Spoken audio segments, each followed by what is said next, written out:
చూస్ country delight, live better. ఇప్పుడే country delight app ని download చేసుకోండి. కూకట్పల్లి బాలిక హత్య కేసుకు సంబంధించి పోలీసులు కీలక విషయాలను వెల్లడించారు. సైబరాబాద్ సిపి అవినాష్ మహంతి మీడియాకి తెలిపారు. క్రికెట్ బ్యాట్ దొంగతనం కోసం వెళ్లిన టైంలో బాలికను చంపేసినట్టుగా చెప్పారు.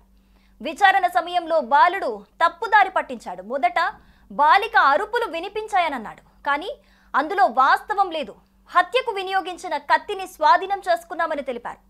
బాలుడికి బ్యాట్ నచ్చటంతో దాన్ని చోరీ చేసేందుకు వెళ్లాడు. ఇంట్లో ఉన్న బాలిక అతన్ని అడ్డుకుంది. దీంతో కత్తితో దాడి చేసి చంపేశాడు. నిందితుడు పాఠశాలకు సరిగా వెళ్లేవాడు కాదు.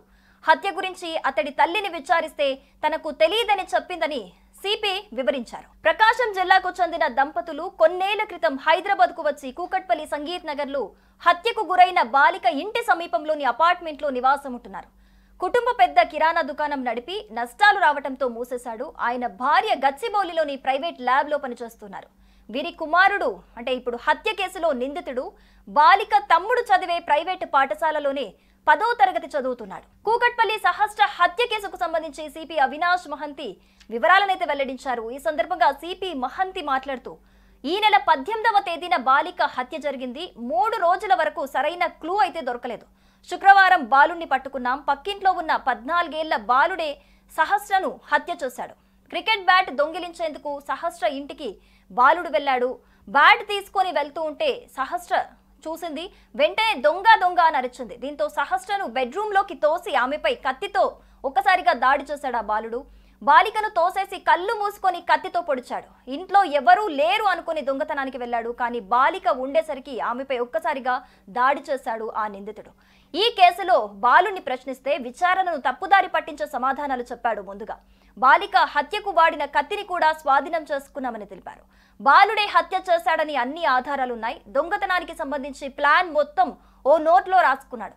దొంగతనం కోసం నెల రోజుల ముందే ప్లాన్ చేశాడు. బ్యాట్ కోసం సహస్ర తమ్ముడితో ఒకసారి గొడవ పడ్డాడు. నిందితుడికి క్రైమ్ సీన్స్ చూసే అలవాటు కూడా ఉంది. క్రైమ్ సినిమాల ద్వారా ఎలా తప్పించుకోవాలో తెలుసుకున్నాడు. ఓటీటీలో క్రైమ్ సినిమాలు సీన్స్ చూసి ఇన్స్పైర్ అయ్యాడు ఆ నిందితుడు.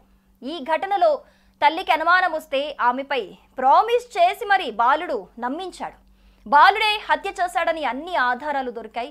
కత్తిని బాలిక ఇంట్లోనే కడిగేసి రక్తపు మరకలున్న బట్టలను ఇంట్లోకి వెళ్ళగానే వాషింగ్ మిషన్ లో వేశాడు. చాలా సంక్లిష్టమైన కేసు ఇది. విచారణలో అన్ని విషయాలు వెలుగులోకి వచ్చాయి.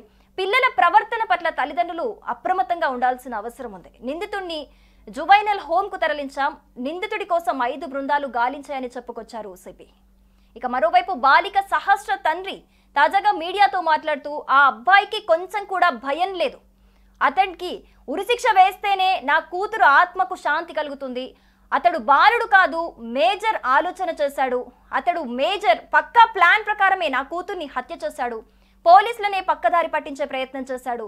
నా కూతుర్ని చంపేసి నా కొడుకుని ఓదారుస్తున్నాడు. ఇతనే చంపాడని నేను కూడా నమ్మలేదు. అసలు ఈ భూమి మీద అతడు ఉండకూడదు. ప్రభుత్వం అతన్ని కఠినంగా శిక్షించాలని ఆయన డిమాండ్ చేస్తున్నారు. సుమన్ టీవీలో మీ పర్సనల్ అండ్ బిజినెస్ ప్రమోషన్స్ కోసం కింది నెంబర్కి కాంటాక్ట్ చేయండి. డ్రగ్స్, గంజాయి లాంటి చెడు వ్యసనాలకు దూరంగా ఉండండి. తాత్కాలిక ఆనందం కోసం జీవితాలని నాశనం చేసుకోవద్దు. డ్రగ్స్ విక్రయాలు, దందాలు నిర్వహిస్తే 1800599699 టోల్ ఫ్రీ నంబర్ కి కాల్ చేయండి. డ్రగ్స్, గంజాయిని నిర్మూలిద్దాం, భవిష్యత్తును కాపాడదాం.